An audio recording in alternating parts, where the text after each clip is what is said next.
Hello मेरे दोस्तों, स्वागत है आप सभी को एक नए वीडियो में। तो आप लोग कैसे हैं? आशा करता हूं आप लोग ठीक होंगे, स्वस्थ होंगे और अपने पढ़ाई में बहुत ज़्यादा ही मग्न होंगे। तो आज के इस वीडियो में मैं आप लोगों को क्लास 10th का मैथ का ऑब्जेक्टिव करवाने वाला हूं। इस वीडियो में मैं आपको टोटल 15 ऑब्जेक्टिव क्वेश्चन करवाने वाला हूं।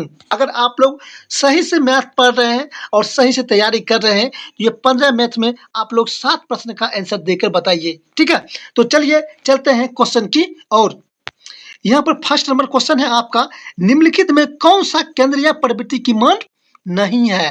क्वेश्चन को समझिएगा, निम्नलिखित में कौन सा केंद्रीय प्रवृत्ति की माप नहीं है? तो मानक विचलन जो होता है वो केंद्रीय प्रवृत्ति की माप नहीं होता है। अगला है क्वेश्चन आपका, प्रेक्षण 14, 15, 13, 16, 14, 15, 17, 13 और 15 का बहुलक क्या होगा? तो आप लोग को मैंने बताया था कि अगर कोई संख्या दिया गया हो, उस संख्या में जो संख्या बार बार रिपीट हो उसे क्या कहते हैं? बहुलक कहते हैं। तो ये संख्या में देखिए सबसे ज़्यादा बार संख्या कौन आया है? तो इस संख्या में सबसे ज़्यादा बार अगर संख्या आया है मेरे साथियों, तो 15 सबसे ज़्यादा बार आया है। देखिए 15 यहाँ भी है, 15 यहाँ भी है और 15 यहाँ भी है। तो इसका राइट आंसर हो जाएगा ऑप्शन नंबर सी, आपका सही जवाब होगा।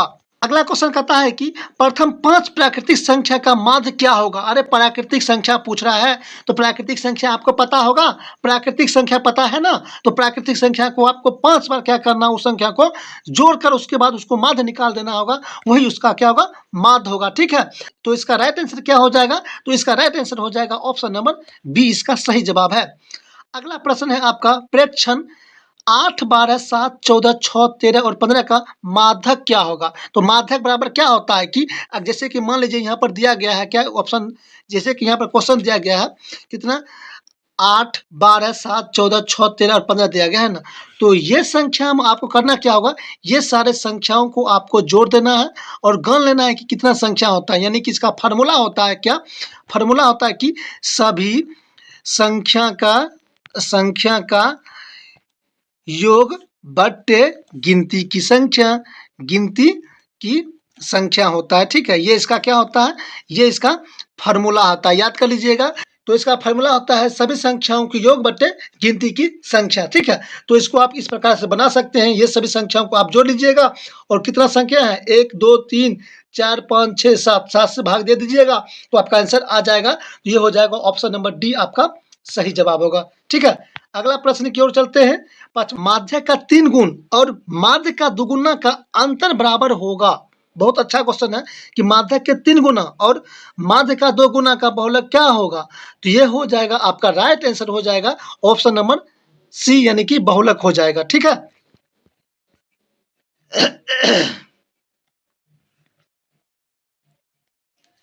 छठा नंबर प्रश्न है आपका यहाँ पर, ए भुजा वाले समबाहु त्रिभुज का क्षेत्रफल कितना होता है? बताइए, ए भुजा वाले समबाहु त्रिभुज का क्षेत्रफल कितना होता है? तो ये हो जाता है आपका √3/4 ए स्क्वायर, ऑप्शन नंबर सी आपका सही जवाब हो जाएगा।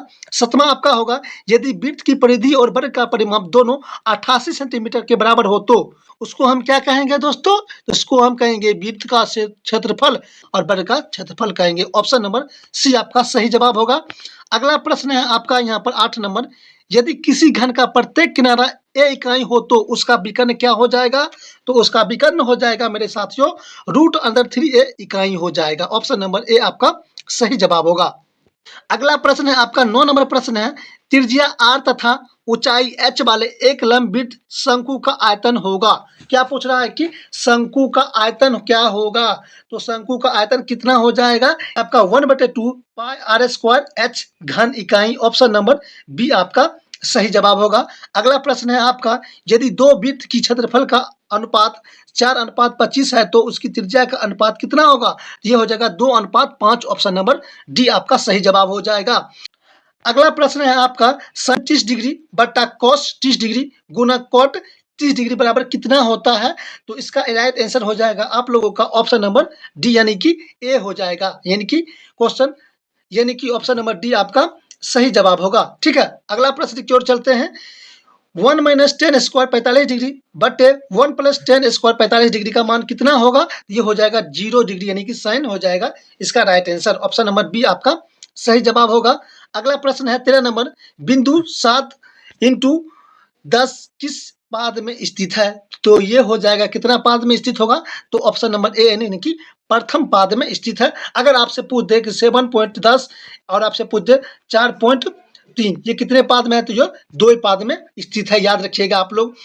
अगला प्रश्न है आपका 14 number, tan theta into tan theta अनुपात tan 60 डिग्री का मान कितना होगा? तो ये हो जाएगा आप लोग का राइट आंसर हो जाएगा ऑप्शन नंबर सी यानी कि 1/√3 हो जाएगा इसका राइट आंसर। अगला प्रश्न है आपका 15 नंबर, x माइनस अक्ष पर स्थित किसी बिंदु के निर्देशांक का रूप क्या होगा? तो इसका राइट आंसर हो जाएगा ऑप्शन नंबर ए आपका सही जवाब है। दोस्तों यहाँ पर आप लोगों का मैथ का यहाँ पर ऑब्जेक्टिव समाप्त होता है। अब आप लोग कमेंट करिएगा कि टोटल 15 क्वेश्चन में आप लोगों का कितना सही हुआ है और कितना गलत हुआ है, कमेंट जरूर कीजिएगा। देखिए अगर आप लोगों को एग्जाम में मार्क ज़्यादा लाना है तो आप लोगों को ऑब्जेक्टिव पर बहुत ज़्यादा ही ध्यान देना होगा मेरे साथियों। तो उम्मीद करता हूँ क्लास पसंद आया होगा। आप लोगों को क्लास पसंद आया है तो वीडियो को लाइक करना है, शेयर करना है और अपने दोस्तों को जरूर शेयर कीजिएगा। तो मिलते हैं किसी अगले वीडियो में, तब तक के लिए नमस्कार दोस्तों, जय हिंद, वंदे मातरम।